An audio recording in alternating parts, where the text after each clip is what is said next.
Hello, Professor. My name is Ayo Akiola, and in this video, I'm going to be talking about Anglo Saxon democracy, the case study of the United States of America, Canada, and Australia. When we say Anglo Saxon, what do we mean? It's generally a traditional term used to describe the people who reigned from the time of the 5th century to the time of the Norman conquest.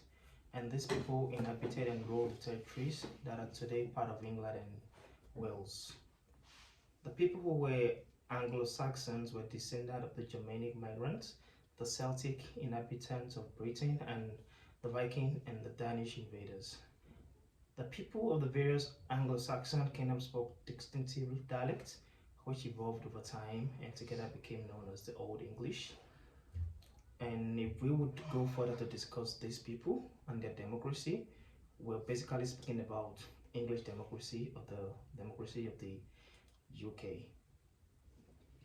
The United States of America and the United Kingdoms are among the most powerful and the most successful democracies in the world, and their structure of government, were both formed centuries ago. And if we would be speaking of fact, they haven't changed since then. The founding fathers of the United States could not completely reject the influence of the Europeans and especially English. And then these politics that they introduced existed for lots and lots of centuries, and the influence caused the formation in the government structure. However, despite the similarities that existed, the United States and the United Kingdom political structure differs significantly in the functions of the legislative and executive branches, as well as the volume and distribution of power within government. If we look at the Anglo-Saxon democracy in the case of Canada, basically we're pitching the democracy of Canada and that of the UK and the US, and we can see noticeably that the British Constitution and the American Constitution, which are very different, are integrated into the Canadian system of government. And Canada as a country existed as a parliamentary democracy where the rule of law is regarded as the highest authority.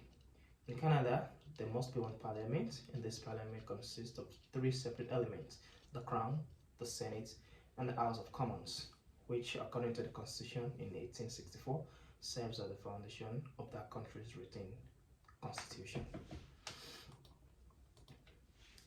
And then if we will compare Anglo-Saxon, that is comparing the democracies of UK, USA to that of Australia, and then we also need to look at how government functions in Australia. And in Australia, there is a mixed system of government, and also has a representative democracy and a constitutional monarchy, and also it is a federation of states. That means it has also a few states.